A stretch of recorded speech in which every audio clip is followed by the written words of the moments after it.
Hello everyone. So let's get started with the next topic which is membership and shareholders. देखो हम सबको पता है कि कंपनी कैसे कंपोज होती है। मेंबर्स है तो कंपनी है। वैसे तो कंपनी मेंबर से अलग होती है लेकिन उनको अल्टीमेटली चलाता कौन है? मेंबर्स ही चलाते हैं, करेक्ट। अब मेंबर क्या होता है, शेयर होल्डर क्या होता है? मैडम दोनों सेम ही होते हैं। तो देखो अगर कोई भी कंपनी लिमिटेड बाय शेयर्स है, कोई भी कंपनी लिमिटेड बाय शेयर्स है तो नॉर्मली जो शेयर होल्डर्स होते हैं वही मेंबर्स होते हैं।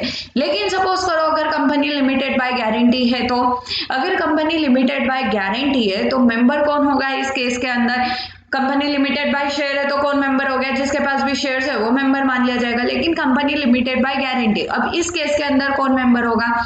इस केस के अंदर वो बंदा मेंबर होगा who agrees in writing to become a members of in company and who undertake to contribute to the assets of the company in the event company wound up. मतलब company जब भी wound up होगी तब company को जो जितने भी asset चाहिए पड़ेंगे उसका एक स्पेसिफाइड अमाउंट ये बोलता है कि मैं गारंटी देता हूं, मैं दूंगा। तो ऐसा बंदा भी, भले इसके पास शेयर्स नहीं है लेकिन ऐसा बंदा भी क्या माना जाएगा? मेंबर माना जाएगा। तो अगर एक्ट की डेफिनेशन पढ़े तो मेंबर की डेफिनेशन क्या बोलती है? अगर सेक्शन 2 सब सेक्शन 55 को देखें तो मेंबर क्या होता है? ऐसा कोई भी बंदा, पहली बात, ऐसा कोई भी बंदा जिसने क्या करके रखा है, हमारे मेमोरेंडम ऑफ एसोसिएशन को सब्सक्राइब करके रख दिया है तो वो क्या माना जाएगा? मेंबर माना जाएगा। लेकिन मेमोरेंडम को तो हम कब सब्सक्राइब करते हैं? कंपनी के इनकॉर्पोरेशन से पहले। तो मेंबर कब से मानेंगे? जैसे ही कंपनी इनकॉर्पोरेट हो जाती है तो जिस भी बंदे ने मेमोरेंडम ऑफ एसोसिएशन को सब्सक्राइब करके रखा है उस बंदे को क्या माना जाएगा? मेंबर माना जाएगा। दूसरी चीज, ये बंदा बाद में जाकर ये नहीं बोल सकता है कि भाई मेरे साथ तो क्या किया था, प्रमोटर ने क्या किया है, फ्रॉड किया है। अब मैं जो ये शेयर्स है ये जो कि मुझे मेरे मेमोरेंडम सब्सक्राइब करने की वजह से खरीदने पड़ रहे, मैं नहीं खरीदना चाहता क्योंकि मेरे साथ तो प्रमोटर्स ने फ्रॉड किया। ये ऐसा नहीं बोल सकता है। ये कोई भी कॉन्ट्रैक्ट को ये बोलकर पीछे नहीं हट सकता है कि मेरे साथ प्रमोटर ने फ्रॉड किया था। तो सब्सक्राइबर टू अ मेमोरेंडम क्या बन जाएगा? मेंबर बन जाएगा। कब बनेगा? जैसे ही कंपनी इनकॉर्पोरेट हो जाएगी और उसका नाम कहाँ पे एंटर कर दिया जाएगा? रजिस्टर ऑफ मेंबर के अंदर एंटर करवा दिया जाएगा तो वो क्या बन जाएगा? मेंबर बन जाएगा। उसके बाद दूसरा कौन बंदा? जो खुद आया हमारे पास बनने को, जो खुद आया हमारे पास ये बोलने को कि मैं बनना चाह रहा हूँ तुम्हारी कंपनी का मेंबर, मुझे क्या बना दो तुम्हारी कंपनी के अंदर मेंबर। हमने कहा ठीक है बना देते, और उसका नाम भी हमने कहा एंटर कर दिया, रजिस्टर ऑफ मेंबर के अंदर एंटर कर दिया तो वो बंदा भी क्या बन जाएगा? मेंबर बन जाएगा कंपनी का। तीसरी चीज, हमने क्या करा था भाई, हमारी बहुत बड़ी कंपनी थी, हमारे कंपनी के शेयर्स कौन से फॉर्म में होते हैं? डीमैट फॉर्म में होते हैं। और जब कंपनी के शेयर्स डीमैट फॉर्म में होते हैं तो हमारा जो भी बंदा एज एन बेनिफिशियल ओनर दिख रहा है, कहाँ पे दिख रहा है? डिपोजिटरीज के रिकॉर्ड में, उस बंदे को भी हम क्या मानेंगे? हमारे कंपनी का शेयर होल्डर मानेंगे। मतलब ऐसा कोई भी बंदा जिसका नाम डिपॉजिटरी के रिकॉर्ड्स में as an beneficial owner of a share दिख रहा है ऑफ द कंसर्न कंपनी, तो उसको भी हम क्या मान लेंगे? मेंबर मान लेंगे। क्योंकि आप तो शेयर्स किससे खरीदोगे? एनएसडीएल और सीडीएसएल से, तो वो किसके रिकॉर्ड्स के अंदर मेंटेन होगा? एनएसडीएल और सीडीएसएल। एनएसडीएल सीडीएसएल क्या है? डिपॉजिटरीज ही है ये सब, है ना। तो अगर आपको मेंबर बनना है तो आप कैसे बन सकते हो? या तो एग्रीमेंट से बन सकते हो, एग्रीमेंट होना चाहिए, और by entry of the name agreement हो गया और आपका नाम की एंट्री सीधी और सीधी हमने कहां पर कर दी? रजिस्टर ऑफ मेंबर के अंदर। रजिस्टर ऑफ मेंबर के अंदर आपके नाम की एंट्री हो गई और एग्रीमेंट हो गया, मतलब आप क्या बन गए हो? मेंबर बन चुके हो। अब कोई भी बंदा हमारे पास आ जाता है, कोई भी बंदा मुंह उठा के हमारे पास आ जाता है कि कंपनी, आपने बोला कि रजिस्टर मेंबर में अगर हमारा नाम आ गया तो हम मेंबर बन जाएंगे, हमको हम आपकी कंपनी का मेंबर बनाना है, बना दो। तो हम कहेंगे ऐसे ही मेंबर नहीं बन जाने हो आप। सबसे पहले तो हमको पहले बताओ, क्या आप एलिजिबल हो to enter into a contract as per the Indian Contract Act 1872? मतलब वो ही बंदा जो कि इंडियन कॉन्ट्रैक्ट एक्ट 1872 के हिसाब से एलिजिबल है किसी कॉन्ट्रैक्ट में एंटर होने के लिए, वैसा ही बंदा हमारी कंपनी का क्या बन सकता है? मेंबर बन सकता है। अदरवाइज वो हमारी कंपनी का मेंबर नहीं बन सकता है। तो इंडियन कॉन्ट्रैक्ट एक्ट क्या बोलता है कि कौन बन सकता है। देखो सबसे पहले तो भैया तुम 18 साल के ऊपर के होने चाहिए, नाबालिग नहीं होने चाहिए। दूसरा आपका दिमाग ठिकाने पे होना चाहिए, मतलब आप साउंड माइंड होने चाहिए। तीसरी बात, आप नॉट डिस्क्वालिफाइड फॉर कॉन्ट्रैक्टिंग, मतलब आपको किसी भी लॉ ने मना नहीं बोल के रखा है कि आप किसी कॉन्ट्रैक्ट के अंदर एंटर नहीं हो सकते हो। विजय माल्या टाइप के इंसान नहीं होने चाहिए आप, करेक्ट। तो क्या कोई भी बंदा हमारी कंपनी का मेंबर बन सकता है? नहीं। अगर आपको मेंबर बनना है तो आप एलिजिबल होने चाहिए। और आप एलिजिबल कैसे हो गए? इंडियन कॉन्ट्रैक्ट एक्ट 1872 के हिसाब से। और उसके अंदर क्या लिखा है? आप 18 साल के ऊपर होने चाहिए, आप साउंड माइंड होने चाहिए, और आप किसी भी एक्ट के अंदर डिस्क्वालीफाई नहीं होने चाहिए, तभी आप कंपनी के क्या बन सकते हो? मेंबर बन सकते हो।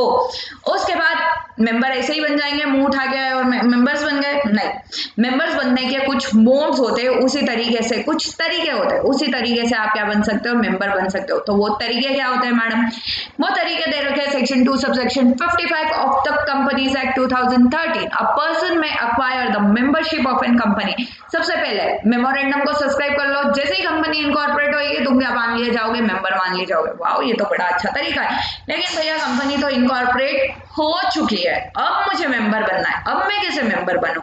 ये तो subscribing to the memorandum of association वाला ऑप्शन तो मेरे पास कब था? जब कंपनी इनकॉर्पोरेट ही नहीं हुई थी, तब मैं मेमोरेंडम को सब्सक्राइब कर लेती हूँ। जैसे ही कंपनी इनकॉर्पोरेट हो जाती तो मैं मेंबर बन जाती। मैंने तो भाई कंपनी इनकॉर्पोरेट हो चुकी है, बहुत टाइम हो चुका है, अब मैं क्या मेंबर ही नहीं बन सकती हूँ? नहीं। तो अब ऑप्शन ए खत्म, ऑप्शन बी खुल गया। अब ऑप्शन बी क्या बोलता है? By agreeing in writing. अगर आप राइटिंग में एग्री कर देते हो कि मैं कंपनी का क्या बनना चाहता हूँ या क्या बनना चाहती हूँ, मेंबर बनना चाहती हूँ, तो आप क्या बन सकते हो? मेंबर बन सकते हो। अब एग्रीमेंट भी बहुत तरीके के एक्ट ने प्रिस्क्राइब करके रखे। पहली चीज, कंपनी तुमको बहुत बार मौके देगी अपना खुद का मेंबर बनने का। पहला मौका कब देगी? कंपनी पब्लिक इश्यू लाएगी। जैसे ही कंपनी पब्लिक इश्यू लाएगी, मतलब अपने शेयर्स को मार्केट के अंदर लाएगी, तो आप क्या कर लो? फटाक से एप्लीकेशन लगा दो for the allotment of the share. जैसे ही for the allotment of the share, और अगर आपको शेयर्स अलॉट हो गए तो आप क्या बन जाने हो? मेंबर बन जाने हो। लेकिन भाई साहब कंपनी कोई पब्लिक इश्यू ला ही नहीं रही है, कंपनी तो कोई इश्यू, कंपनी अपने शेयर्स मार्केट के अंदर ला ही नहीं रही है, अब भी मुझे मेंबर बनना है, मेरे अंदर बड़ी चूल है, अब भी मुझे मेंबर बनना है, तो अब मैं कैसे बनूं? तो सीधी सी बात है, मैं ऐसा कोई भी ऐसा एक बंदे को ढूंढूंगी जिसके पास क्या है? कंपनी के शेयर्स है। ऐसा कोई भी एक बंदा जिसके पास क्या है? कंपनी के शेयर्स है, और उसके साथ एक इंस्ट्रूमेंट एग्जीक्यूट करूंगी कि भाई प्लीज मैं तेरे हाथ जोड़ू, मेरे क्या कर दे, मेरे को ये कंपनी के शेयर्स चाहिए, तो मुझे ये कंपनी के शेयर्स बेच दे। और अगर वो एग्रीमेंट एंटर कर लेता है कि हाँ भाई ले बेच दिया, मैंने तेरे को बेच दिया, और अगर आपका नाम, और आपको वो एग्रीमेंट अब क्या जाके देना है कंपनी के पास कि मैंने ये मिस्टर एक्स से ये शेयर खरीद लिया, और कंपनी मिस्टर एक्स को हटा के अगर आपका नाम एंटर कर देती है रजिस्टर ऑफ मेंबर में, तब भी आप मेंबर बन जाने हो। तीसरी चीज क्या हुआ? कोई क्या कहते हैं, कोई बंदा मेरे को शेयर्स ट्रांसफर ही नहीं कर रहा है, कुछ नहीं हो रहा है, लेकिन मुझे अभी भी कंपनी का मेंबर बनना है, मैं एकदम दृढ़ निश्चय हूँ। तो क्या हुआ कि मैं किसी की लीगल रिप्रेजेंटेटिव थी, और उस बंदे की खुदा ना खास्ता क्या हो गई है? डेथ हो गई है। तो by operation of an law मैं क्या बन जाती हूँ? उसकी मेंबर बन जाती हूँ। By consenting to the transfer of a deceased of a member, मैंने कहा हाँ हाँ मुझे चाहिए, ये जो जिस बंदे की अभी हाल फिलहाल मृत्यु हुई है उस बंदे की लीगल रिप्रेजेंटेटिव मैं थी, और मैं कंसेंट देती हूँ कि मैं इसके शेयर्स एक्सेप्ट कर रही हूँ, तब भी मैं क्या बन जाऊंगी? उसकी मेंबर बन जाऊंगी। उसके बाद तो क्या हो गया, किसी बंदे की डेथ हो गई और उसकी मैं लीगल रिप्रेजेंटेटिव थी, और मैंने कंसेंट हंसी खुशी दे दी कि हाँ भाई मैं तो कब से इन शेयर्स का इंतजार कर रही थी, और मैं इस कंपनी के शेयर्स अब मेरे ये कंपनी के शेयर्स बाय लॉ मुझे ट्रांसफर हो गए, तो मैं क्या बन जाऊंगी? इसकी मेंबर बन जाऊंगी। उसके बाद बाय एक्वेंसिस और बाय एस्टोपल, ये मैंने तुमको यहाँ नीचे एक्सप्लेन करके रखा हुआ है। मतलब क्या? मैं विदाउट सफिशिएंट कोर्स, मतलब मैं कोई कंपनी के, मेरे पास कोई शेयर होल्डर नहीं है, मैंने ना कोई सब्सक्राइब किया है मेमोरेंडम के लिए, लेकिन मैं तो भी कंपनी को अलाउ कर रही हूँ कि भाई मेरा नाम विदाउट सफिशिएंट कॉज कंपनी के members register of the member में दिख रहा है मेरा नाम, और मैं भी कुछ बोल नहीं रही हूँ, दिख रहा है तो दिख रहा है, अच्छा है, मैं इतनी अच्छी कंपनी के मेंबर दिख रही हूँ, बड़ी खुश होके मजे मार रही थी। कल को क्या हुआ, कंपनी लिक्विडेशन के अंदर आ गई और विदाउट सफिशिएंट कॉज भी मैंने क्योंकि मेरा नाम अलाउ करके रखा था, मतलब मैं रजिस्टर ऑफ मेंबर के अंदर, भले मेरे पास कोई शेयर नहीं था, भले मेरे पास कोई, मैंने मेमोरेंडम को भी सब्सक्राइब नहीं करके रखा हुआ था, लेकिन क्या हुआ, मेरा नाम सिर्फ अपियर कर रहा था और मैंने कोई रीजनेबल प्रॉम्प्ट एक्शन नहीं लिया वो नाम हटवाने के लिए, तो मेरे को और कंपनी क्या हो गई, लिक्विडेट हो गई। अब कंपनी मेंबर से कुछ पैसा मांग रही है तो अब मुझे वो पैसा देना पड़ेगा, इसलिए बेफालतू कभी भी अपना नाम रजिस्टर ऑफ मेंबर के अंदर अपियर होने देना नहीं चाहिए। कंपनी अगर कल को लिक्विडेट हो गई तो बाय आप एक्विंसेस और बाय स्टॉपल, मतलब जबरदस्ती आप मेंबर मान लिए जाओगे, है ना। या फिर अगर आपने शेयर्स होल्ड करके रखे और आपका नाम कहाँ पर अपियर हो रहा है, as an beneficial owner appear हो रहा है, कौन से बुक्स, किसकी बुक्स के अंदर, डिपोजिटरीज की बुक्स के अंदर, अंडर डिपोजिटरी एक्ट 1956, तो भी आप मेंबर माने जाओगे। तो पहली चीज, कंपनी इनकॉर्पोरेटेड नहीं हुई है तो मैं एक काम करती हूँ, कंपनी के मेमोरेंडम को सब्सक्राइब करके उसकी मेंबर बन जाती हूँ। लेकिन कंपनी इनकॉर्पोरेट हुई है तो मैं वेट करूंगी कंपनी पब्लिक इश्यू लाए और मैं अलॉटमेंट के लिए अप्लाई करूँ, तो by making an application for allotment of a share मैं क्या बन सकती हूँ, मेंबर बन सकती हूँ। लेकिन कंपनी पब्लिक इशू भी नहीं ला रही है, अभी भी मेंबर बनना है, तो मैं क्या करूंगी, ऐसे किसी भी एक बंदे को पकड़ूंगी जिसके पास कंपनी के शेयर्स है और उसके साथ एक इंस्ट्रूमेंट एग्जीक्यूट करूंगी कि भाई तू तेरे शेयर्स किसको ट्रांसफर कर दे, मेरे को ट्रांसफर कर दे प्लीज। और अगर वो एग्री हो जाता है और अगर उसने उसके शेयर्स मुझे ट्रांसफर कर दिए तो मैं बन जाऊंगी मेंबर।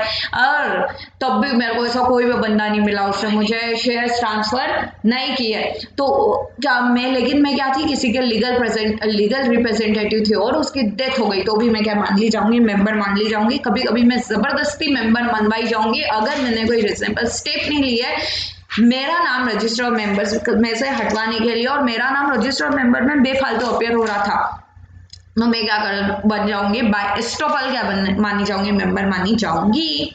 रोली गर्मी हो। अब देखो बाय एस्टोपल का एक क्वेश्चन देख लेते हैं। तो बाय एस्टोपल का एक क्वेश्चन के अंदर क्या लिखा हुआ है कि रोहन एक क्या था, एक बंदा था, उसने क्या करा था, 4000 शेयर्स के लिए कंपनी को अप्लाई करा था, लेकिन जब अप्लाई किया तब तो कंपनी ने कोई अलॉटमेंट नहीं किया, लेकिन बाद में क्या किया, वो 4000 शेयर किसके नाम पे ट्रांसफर कर दिए, बेफालतू में रोहन के नाम पे ट्रांसफर कर दिए और उसका नाम कहाँ पे डाल दिया, रजिस्टर ऑफ मेंबर में। रौनक को भी पता था और रोहन ने अलाउ कर दिया उसका नाम कहाँ अपियर होने के लिए, रजिस्टर ऑफ मेंबर के अंदर। अब बाद में क्या हुआ, कंपनी कहाँ चली गई, लिक्विडेशन के अंदर चली गई। अब उसको एज एन कंट्रीब्यूटरी, मतलब उससे क्या मंगाए गए, पैसे मंगा रहे, कंपनी जो भी हमारा लिक्विडेटर है वो क्या कह रहा है कि भाई साहब पैसे लाओ, आप भी मेंबर है। अब now Rohan wants to apply to the for the rectification, Rohan कह रहा है कि नहीं नहीं यार, रजिस्टर ऑफ मेंबर को रेक्टिफाई करो, मेरे को तो कभी शेयर्स अलॉट ही नहीं हुए, कंपनी ने तो बेफालतू ट्रांसफर करे ये शेयर्स। तो अब कोर्ट क्या बोलता है कि देखो भैया, अगर आपने तब जब सफिशिएंट आपको क्या लेने चाहिए थे, सफिशिएंट एक्शन लेने चाहिए थे आपका नाम हटवाने के लिए, तब तो आपने लिए नहीं। अब आप आके कह रहे हो कि रजिस्टर को रेक्टिफाई करवाओ, तो ऐसा नहीं माना जाएगा। अब आप deemed to be a member माने जाओगे और आपको कंट्रीब्यूट करना पड़ेगा। तो a person is deemed to be a member of a company if he allows his name without sufficient cause to be on the register of the members of the company or otherwise hold himself out or allow himself to be held out as a member। मतलब उसको पता है जानबूझ के कि company जानबूझ के मुझे मेंबर दिखा रही है, वो भी अलाउ कर रहा है, वो भी मजे ले रहा है कंपनी के, तो ऐसा मत करना, मजे मत लेना कंपनी के, फिर कंपनी बाद में आपके मजे ले लेगी, है ना। तो अगर आप मेंबर नहीं हो तो चुपचाप एक्शंस लो अपना नाम हटवाने के लिए, रजिस्टर ऑफ मेंबर्स में से हटवाने के लिए। हु में बिकम अ मेंबर, ये अपन करते हैं नेक्स्ट लेक्चर के अंदर।